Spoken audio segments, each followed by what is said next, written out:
Okay, so sige. Ay, hindi. Discuss natin tong topic sa actually ano to eh. Analytical geometry. Kasi yan may coordinates, 'di ba?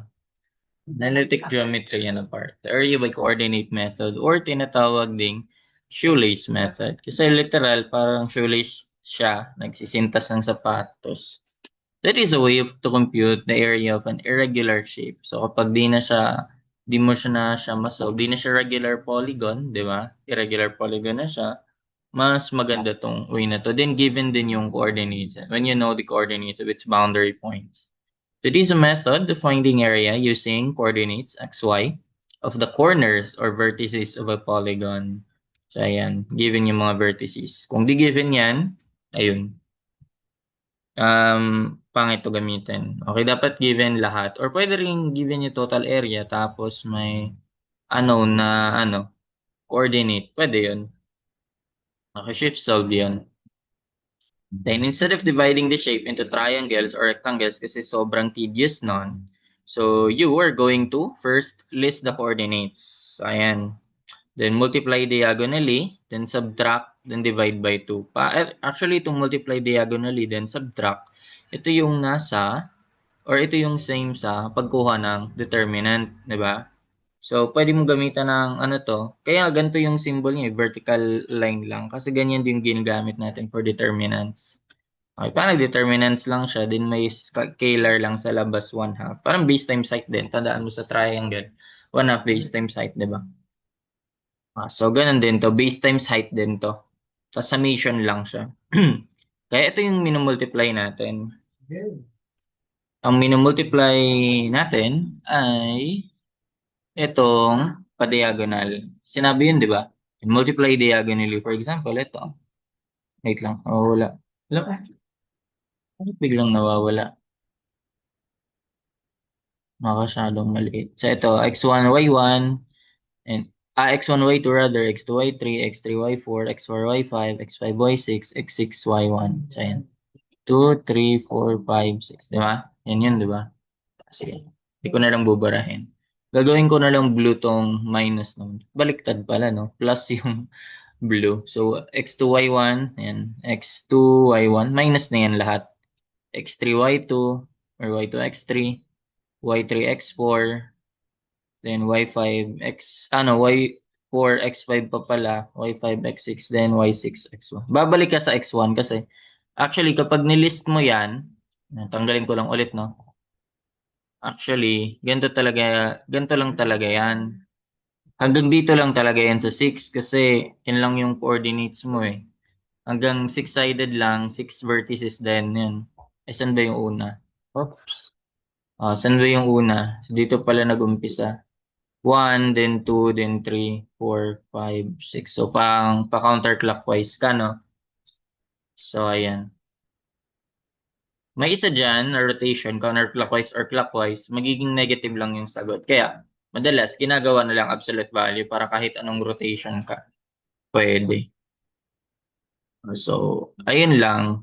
Ayun pa lang, sabi ko, hanggang dito lang talaga siya. Pero kung naalala mo pa sa matrices, pagkuha ng determinant, kasi, dinuduplicate mo to, nilalagay mo rin siya dito. 'Di ba? Kasi anong mag-multiply mo kay x6, x sub 6, kung wala nang kasunod yan, babalik ka sa umpisa. Parang ganito. Babalik ka dito. Ito andito yung multiplier mo. Hindi mo naman kailangang ilagay, pero yun lang yung standard, nilalagay lang siya. Okay, para makita mo na diagonal lang talaga sila ang pag-multiply. So, ayun, yun yung hanggang 6 lang siya in this case, pero hanggang ilan talaga yan, n. Tapos, i-duplicate mo yung una, ilalagay mo dito. Tapos, yun, pwede mo na siyang ma-multiply diagonally. Okay, so ganyan lang. Area ng total is parang area ng dilang triangle. 1/2 base times height. Summation lang yan. Okay, again, ito, times yan, addition. Tapos ito naman yung subtraction. Ayun, no?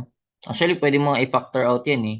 Pwede mo to i-factor out negative, tapos ito plus, plus, plus, plus, plus. Di ba? Pag finactor out mo yan, naka-negative lang. Ganun lang. Minus mo lang yung buong yon.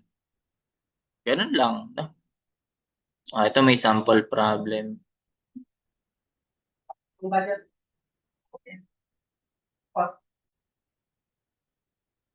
Okay, sige. Ito, problem solving. So, field measurement daw every 5 meters. Ibig sabihin, ito yung stationing niya. So, ayan, mag-uumpisa siya sa 0 plus 000, 0 plus 005. Di ba ganyan naman yung stationing? 10, 15, 20. So, ayan lang yung stationing. Yan din yung values ng x natin. So, ayan, no? Yung x's, ayan, 0, 5, 10. Kung gagawa ka ng table, 0, 5, 10, 15, 20. Ganun. 0, 5, 10, 15, 20. Wala, napuputol na talaga siya dito. Bakit ganun? Nangyari.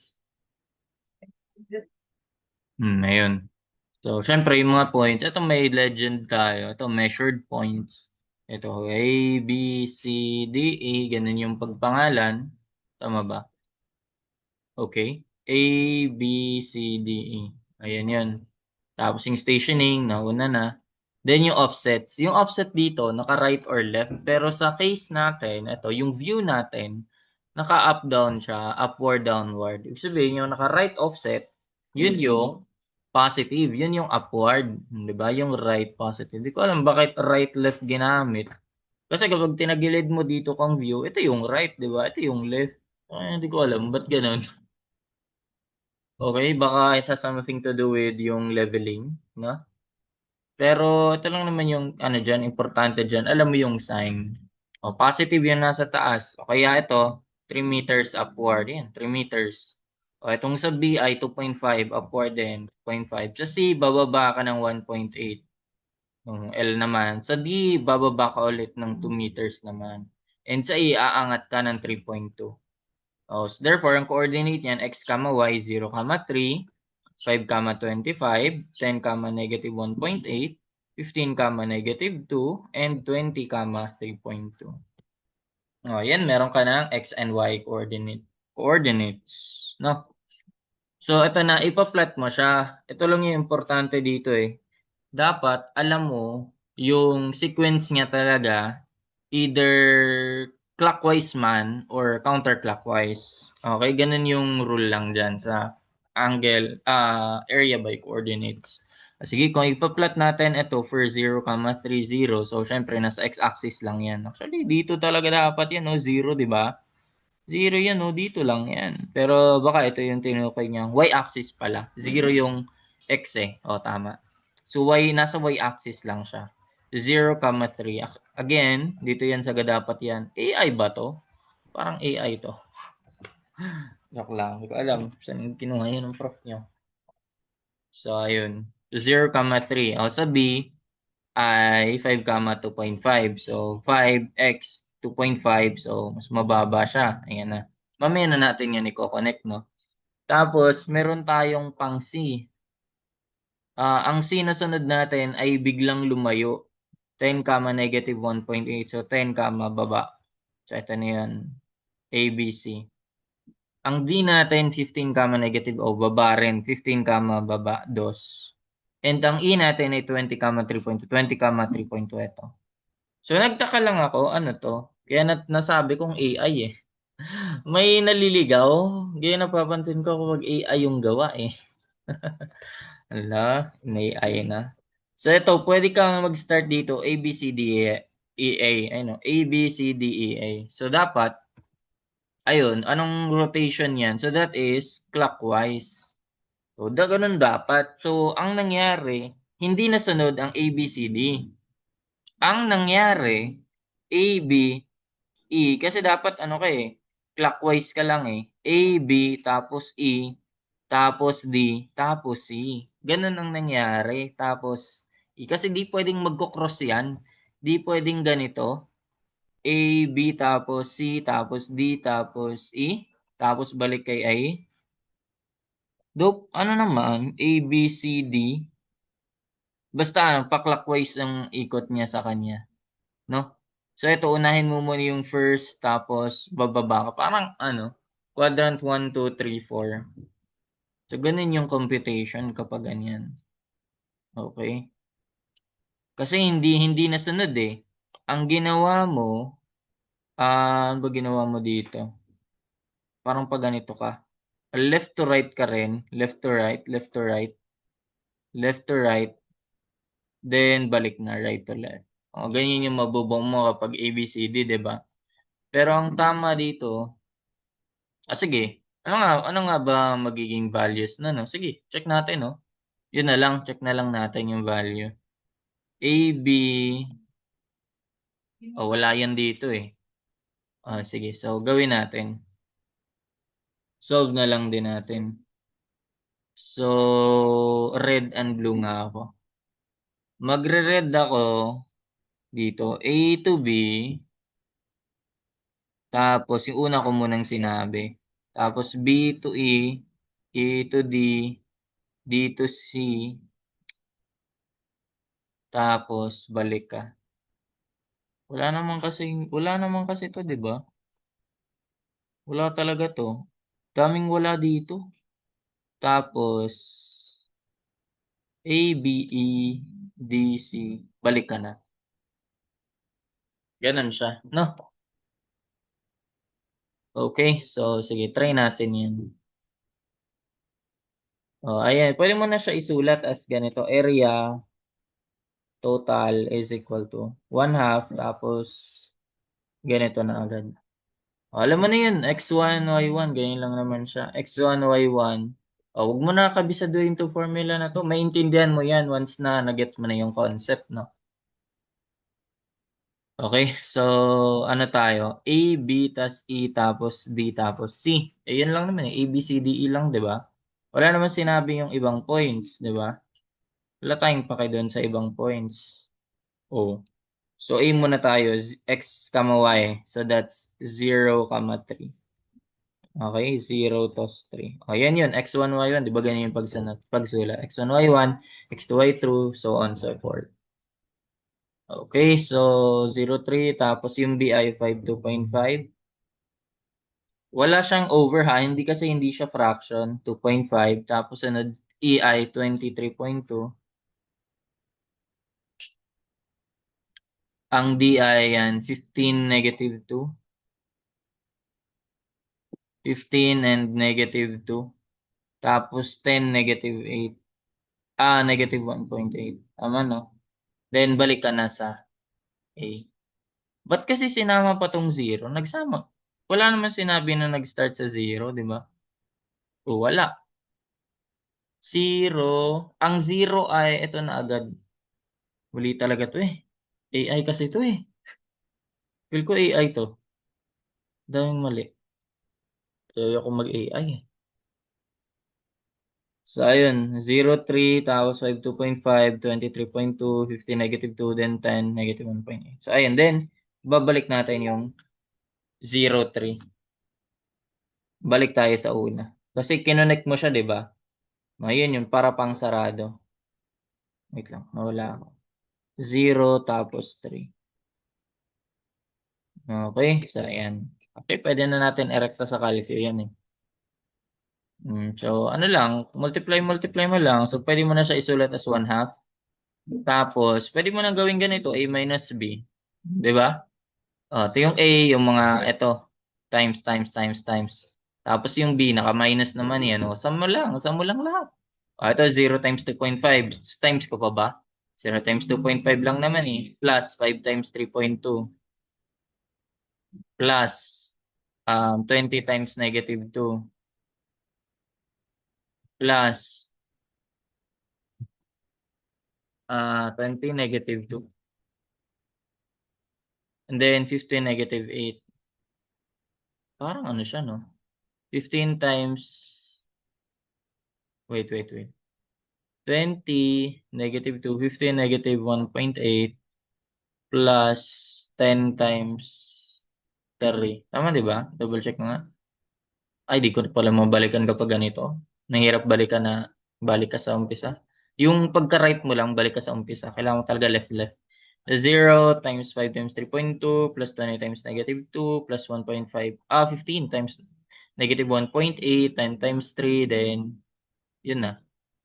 10 times 3 kasi bumalik na siya dito. Ayan na yung positive. Ang negative, 3 times 5 plus gagamitin ko kasi finactor out ko na yung negative eh. Tapos 2.5 times 20, tapos 3.2 times 15. Ayoko nang ibalikan, so double check ko na agad. Negative 2 times 10, then is 0. Negative 1.8 times 0, di ba? O, yan. So, absolute value lang yan. Negative absolute value ng 57, so 57 square units. Try natin tong isa. May nabawas kasi sa kanya eh, no? Eto. Nag-cross kasi siya.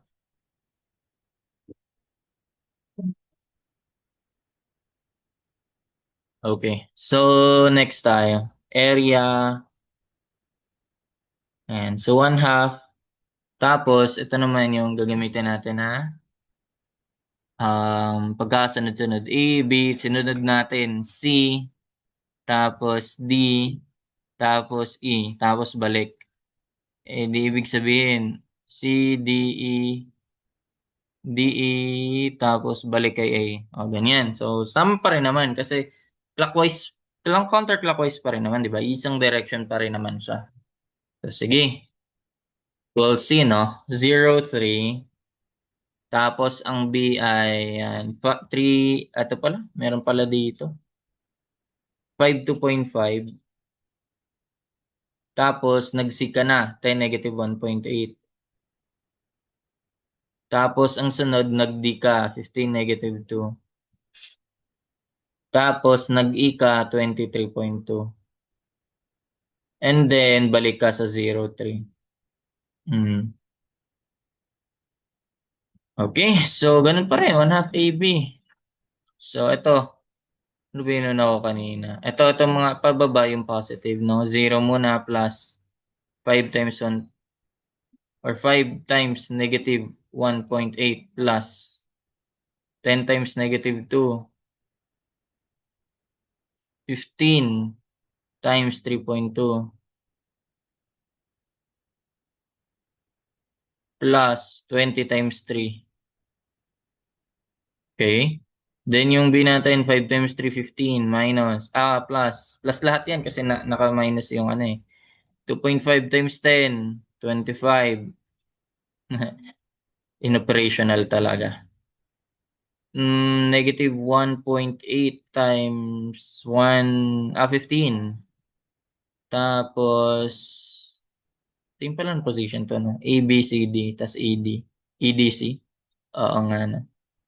Balik kanina. Anyway, 1.8 times 15, tapos negative 2 times 20. Ayun. Pwede na yan. Negative 40. Tapos, 0. Oh, iba, di ba? 53 naman to.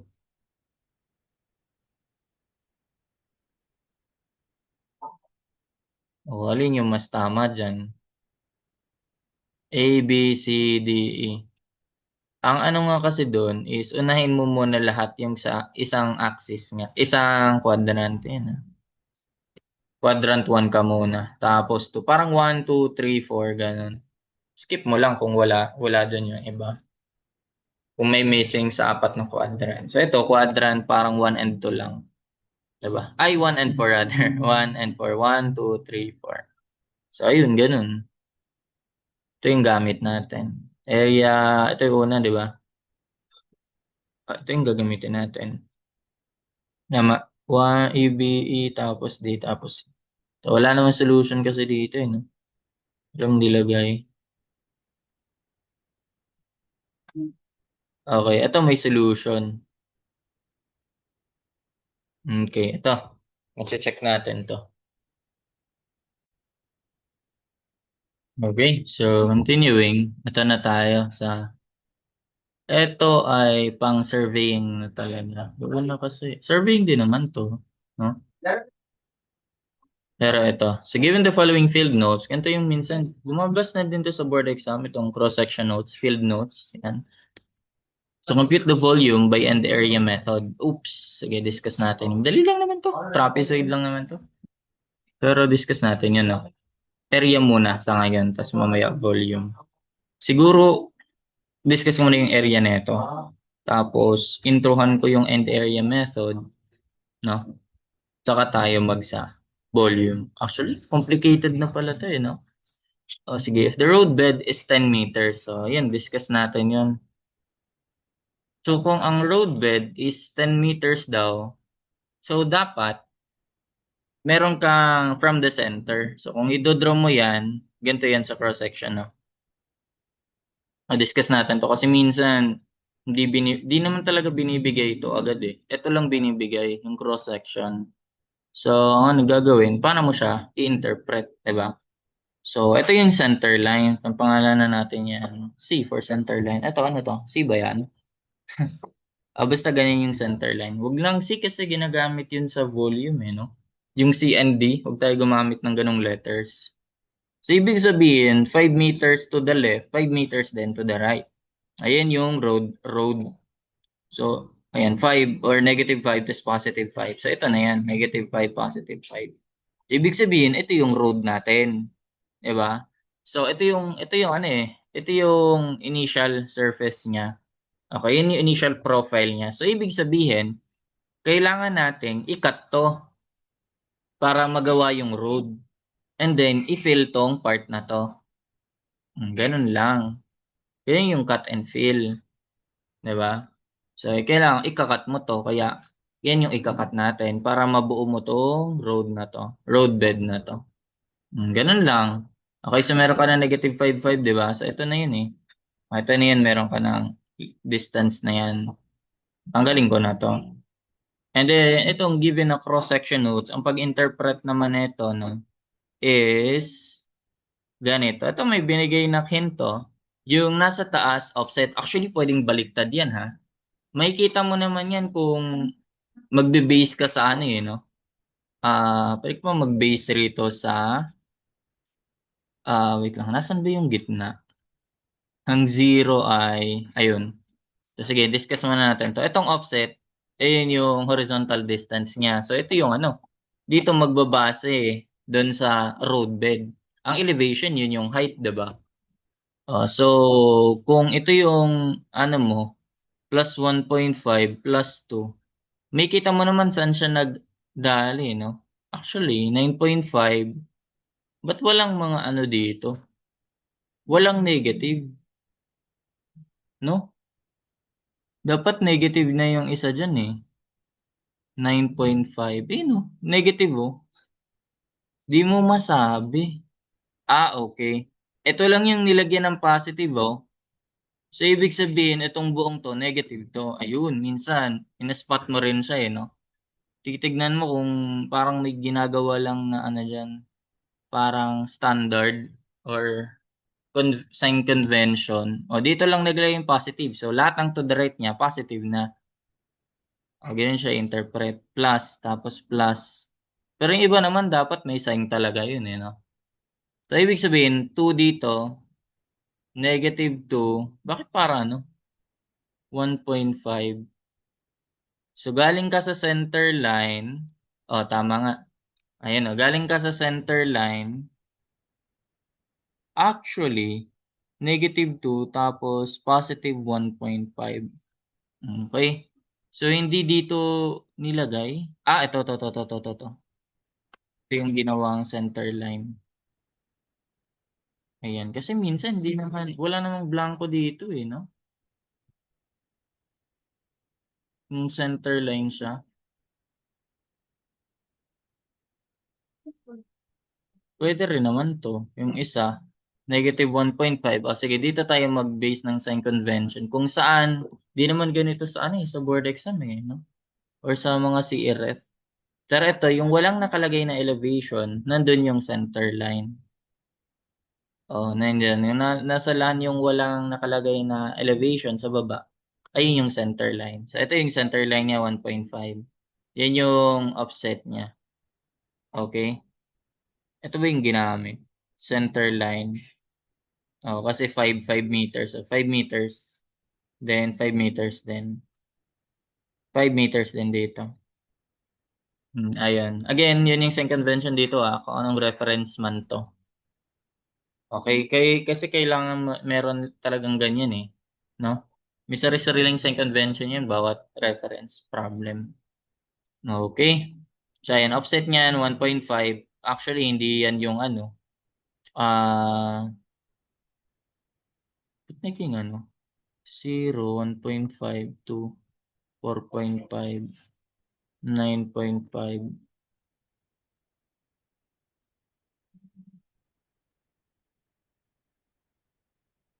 0. Wait.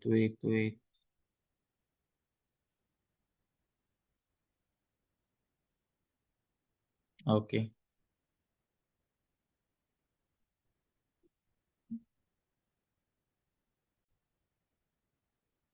Okay, gets. Turns out, baliktad yung dito. Yung nandito sa naiiba, kaya pala, napagpalit, dapat sa baba to yung elevation. Yung offset nasa taas. Pagpalit, no? Or baka sa Giant. Pero ganun na lang yung interpretation natin. Since wala siyang nilagay dyan, ayun nga yung center line. So, ito nadali lang ako dito, no? Pero dito dapat sa elevation to. Kasi pansin mo yun, no? Height yan, no? Galing sa baba, 1.5, di ba? So, ayun. So, ito yung center line natin. Ang height niya na ay 0.5. So, from center line, height niya na ay 1.5. Okay, so dito muna tayo palit. So, offset, -2 at -2 daw, ang height niyan 2.3. -2, ito, -2 to. Ang height niya na ayan, 2.3. Another, -3, height ay 2.6. -3, height ay 2.6. Then, -5.5, lagpas na to. -5.5, ang height ay 4. Ay, 3.5. Ito pala ako natin. Dito pala ako natin yun. 5.5 tas 4 ay 3.5 nga. Tapos last ay -9.5 tas ang height ay 4.5. So -9.5 na to banda. Lagpas na to. Height ay 4.5. So lagpas na yan sa road bed na kailangan natin, 'di ba? Yung road width. So ayan. Ito ay ano na, solving na to by ratio and proportion para makuha mo yung mga distansya nila. Okay, so ibahin ko lang yung kulay. Or dapat ba gumawa na lang ba ako? Pangit kasi di ako makapag-straight line dito eh. Hopefully nagigets naman, no? Follow up na lang, feel free. Ano yun? Let me know if you have comments na lang. Okay, so dito tayo sa kabila muna pala. Bago tayo mag-ratio and proportion dyan. O sa kabila, ayan, so galing ka sa center line, then 2 distance, tapos 0 yung elevation. Ibig sabihin, nasa patag lang din siya. Ayan o. So, tama yan. At -2, yung -5 yan, yun yung width na mismo. Ito na yun, no? 5 tas 5, diba? Yun na yun. Kaya, tinapan ko na siya. Actually, positive pala. +2, 0. Tapos, 4.5, syempre, di pa siya abot ng 5. So, 4.5 pa lang. Then, -1.5, bababa na siya. Ibig sabihin, fill na to rito banda. Tapos, at 9.5, tapos -3 naman. Ayun, 9.5. Okay, so hopefully gets naman yun, no? So, kunin na natin yung mga distance. Ito yung mga distance in between nila.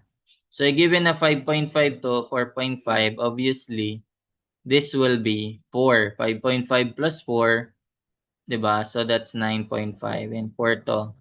Tapos, itong distance na to, given na 4.5. O, ito, makukuha mo na yung ratio na ito eh, di ba?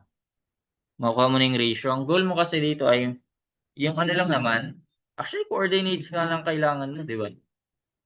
Oo, ano? Una kailangan ng mga distance na yan, di ba? Coordinates lang kailangan mo. Actually, meron ka na sa field. Saka na lang natin eh ano yan. O nga no, hindi nga kailangan yung mga distance. Coordinates lang kailangan mo eh. Di ba? O eh, meron ka naman na nito. Meron ka na nito. Ay, meron ka na netong buong to. O yan yung para sa cut. Ang sa field, ayun din, meron ka na rin, di ba? So, ayun. Eh, di, pwede mo na yung solve. Meron ka ng, tama naman yung distance natin dyan. So, pwede mo na siyang i-solve. Actually, ito na lang gamitin natin, no? So, ayan. So, ang naging rotation nito naman ay, nasaan siya nag-start? Negative 5, 0. Yun yung inuna niya. Labelan ko na lang yun na A.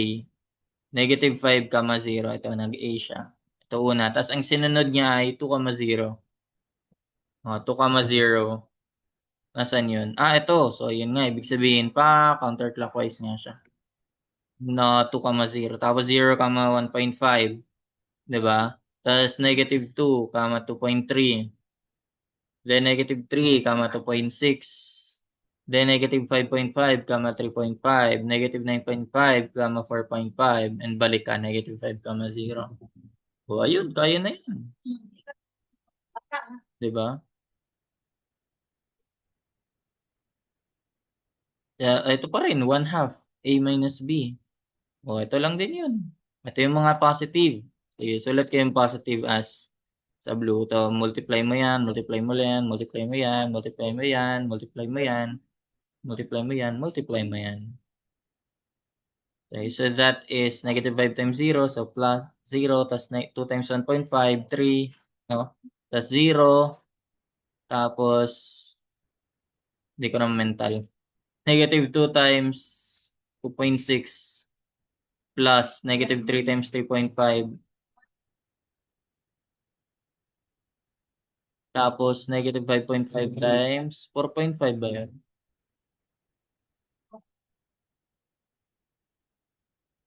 Negative 5.5 times 4.5 nga. Negative 3 times 3.5 plus negative 5.5 times 4.5, then plus negative 9.5 times 0. Pala yung ziniro ko na lang.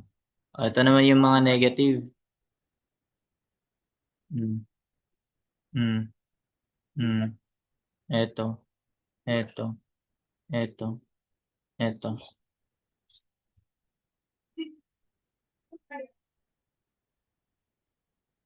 0.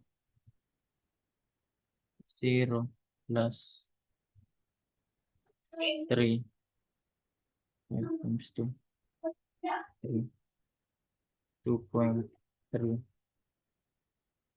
times 0, 0.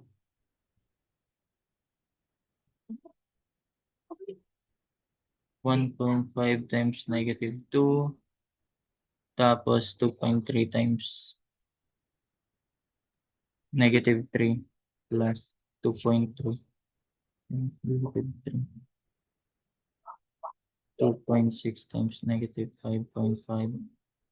2.6 times negative 5.5 plus 3.5 times negative 9.5 plus 3.5 times negative 10.5 times 4.5 negative 4.5 times negative 5. Sorry. 4.5 times negative 5. So, ayun. Hopefully tama. 21.25. Ayun, tama naman. Ayan. Di ba? Positive man yan or negative. So, ganun lang. Ito yung station. 1 plus 0, 20. Yan yung cut pa lang. Cut pa lang yun, di ba? Ito yun, no? Tapos ito naman yung fill.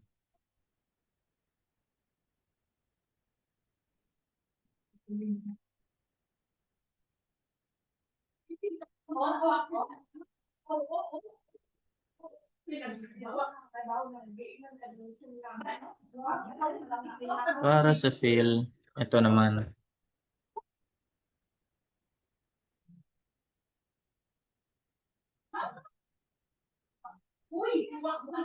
So, ang ano naman ito ay same pa rin, counterclockwise. Ayan, 2,0, then 4.5 ka na negative 1.5, 9.5 ka na negative 3, then 5,0, then balik ka, 2.0.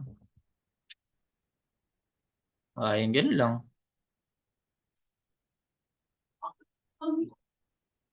Negative 3,0.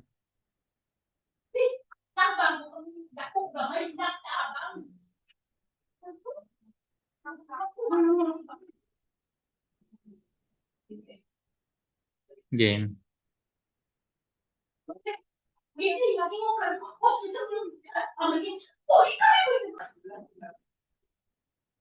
Okay, so continuing. Look lang. So may ano na tayo, di ba? Sa may fill. Dito banda, sa fill. Yung fill natin, same pa rin ng rotation, no? Counterclockwise pa rin. So 2.2, 4.5, negative 1.5, 9.5, negative 3, 5, 0, and balik, 2, 0. Okay? So ayan na yun. Actually, okay naman na yun, no? Ito, positive to, plus, ganito na lang para di matakpan yung negative. Plus, then minus. Pero plus yon sa atin, di ba? Kasi nga, ginawa natin, A minus B na ginawa natin. Itong A ay 2 times 1.5 is negative 3, plus 4.5 times 3, di ko ma-mental, times negative 3, plus 9.5 times 0, plus 5 times 0. Okay? Ang B naman ay 0 plus. Plus yan kasi negative naka-factor out na. Negative 1.5 times 9.5. Positive yun, di ba? Oo, positive yan. Plus or negative 5 times 3, 15. Negative kasi. Tapos 0. So, ayan. 6.375. Ayun, same naman, di ba? Ganyan lang ang area by coordinates. So, hopefully, kaya na rin to. Station 1040. No? So, kailangan pala natin isolve din siya kasi para sa volume. Sige, Isahan pa natin para end ko na rin tong video 1 ng video natin dito. No? Okay, so, hmm, eto. Actually, yun din naman yung kanina. Ayan, interpretation neto. Sige, so 1.5. Ito elevation to, di ba? Kasi zero ang ano niyan, zero ang offset niyan. Sige, discuss natin dito yung medyo smooth na, unlike kanina. Green ko nga para iba yung kulay iba yung red and blue. Okay, mas okay. Mas okay yata yung dark.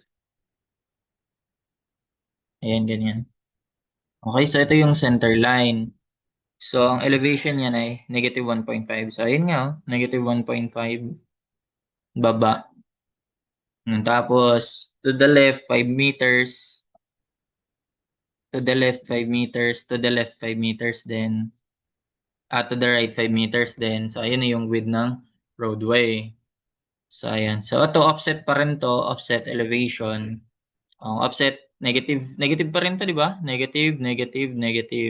Lagyan mo yung sign. Ito, nakalagay na pala dito. Ibig sabihin, actually may sign yan, di ba? So, yung nasa other side niya, positive naman. Ang kanina dito nilagay, di ba? So, positive. Kasi nga, ano siya, cut yung consider dito. Cut. So, isang beses ang nilagay. Tinamad na lagyan talaga to ng plus, no? Or dito lang para nilagyan lang ng ano, parang hint niya lang, no? Kasi ikaw na bahala mag-interpret. Since itong sunod ay fill naman to, tama? Actually, combination no? Combination May cut dito, may fill. Ito rin, cut. Mas fill. So, ayan. Siguro kung nasaan siya banda, tama? Yun nga. So, ito nasaan siya banda? 1.5. Positive. Ibig sabihin, cut yun. Puputulin mo Yan. Nasa above siya ng grade. Yung finished grade natin. Kumbaga. Itong isa naman, negative. Ibig sabihin, mabayan. So, i-fill mo yan, no? Lalagyan mo. Yan yung tatambakan mo. So, ayun. Negative 3, 0. Ayan, flat lang yan. Tapos negative 5.5, 4. Negative 5, lagpas-lagpas yan konti dito. Tapos aangat, 4. Tapos, ang last ay negative 9.5, 4 point. Negative 9.5, 4.5. So, ayun nga, di mo na nga kailangan tong mga to, no? Kasi mag-area by coordinates ka na yan eh. Pero kung gusto mo gawin yung by triangle, ganyan, by trapezoid, yun yung gagamitan mo. Yun yung kakailanganan mo ng mga distance na yan. Pero gusto mo ba yun? O pag sobrang complicated na, mag-area by coordinates ka na. So, madali yun eh.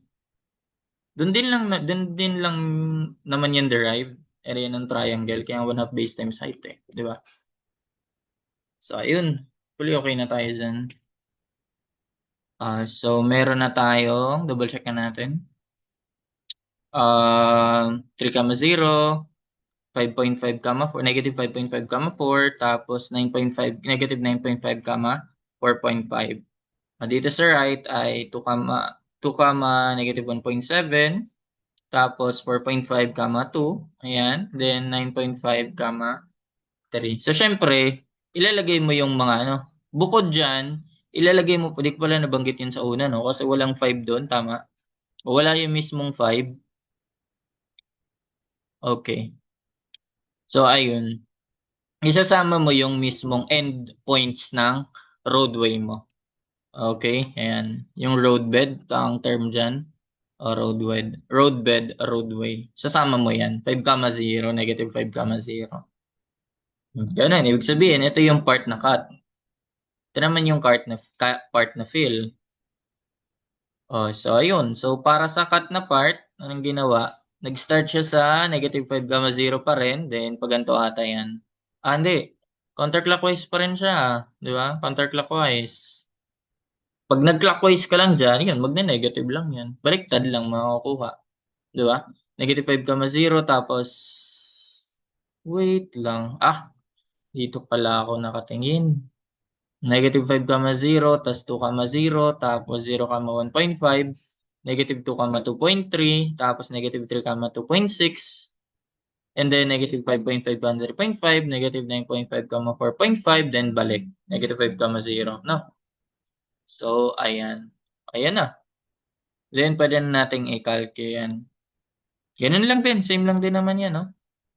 Sige nga, para ma-max, di sabi mo, yung pag, ano pag-type sa calculate mo, para kapag ginagawa mo to, sabayan mo ako. Di ba?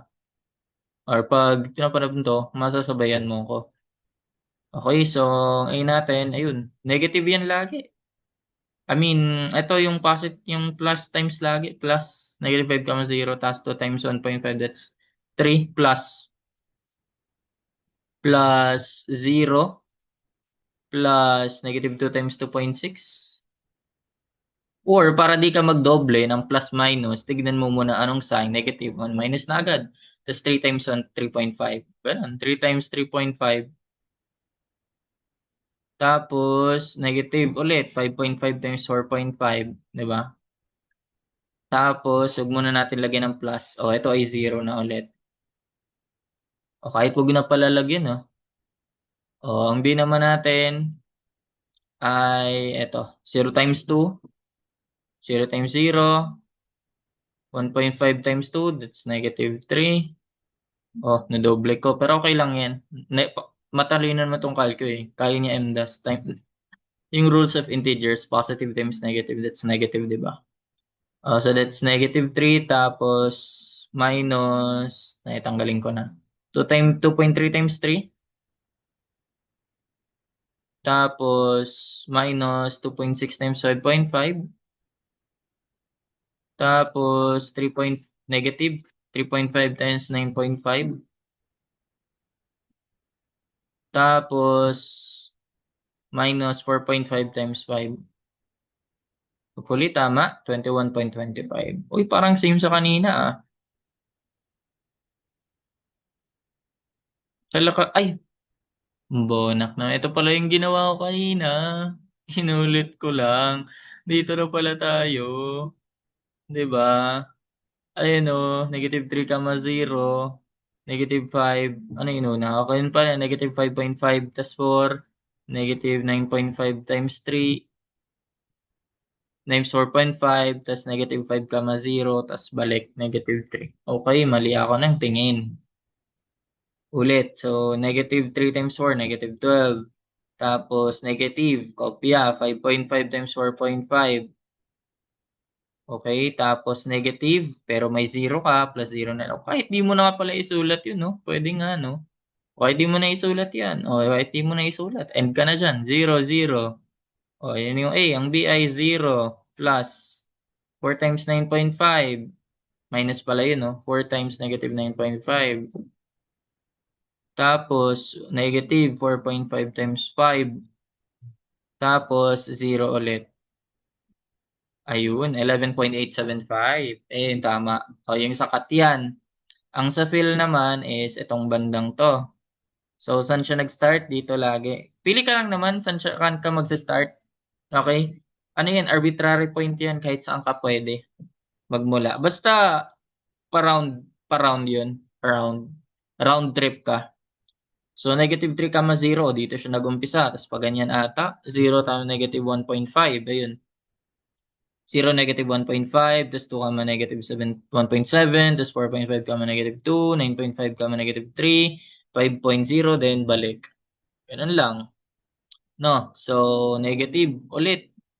1.5 times 3, 4.5 yun, di ba?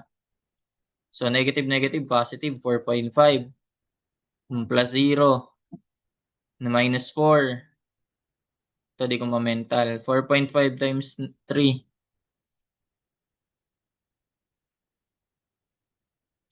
4.5 times 3, 0, 0. Ayun. So, yan. Para mabilis. Tapos B, 0. Tapos, minus 3. Di ba? Tapos, negative 1.7 times 4.5. 1.7 times 4, 4.5. Uy, sumobra. O, paano pag napindot mo yon? Eh, di ituloy mo lang, negative 10.65, di ba? O, na dito ka na. Saan ka na? Negative 1.7, 4.5. O, tuloy mo lang. Negative 2 times. So, ganun. Di mo kailangang ulitin. Basta naalala mo ano yung una. O, di ba? Mga, ano na? Pang-resolve agad. Agarang resolve. Kapag nagkamali ka ng input. 5 times 3, negative 15. Tapos 0. Ilan yan? 15.825. O, di ba? Tama. Oh, ito, volume ng cut and volume ng fill. Ito yung kailangan natin pagsama. Hindi pwede ipagsama yung cut and fill. Pwede, volume ng cut, volume ng cut, volume ng fill, volume ng fill. Ito na yung tinutukoy nating end area method. Okay, so discuss natin yan. Ito yung average end area. Sa sunod. Okay? So, yan lang muna for this.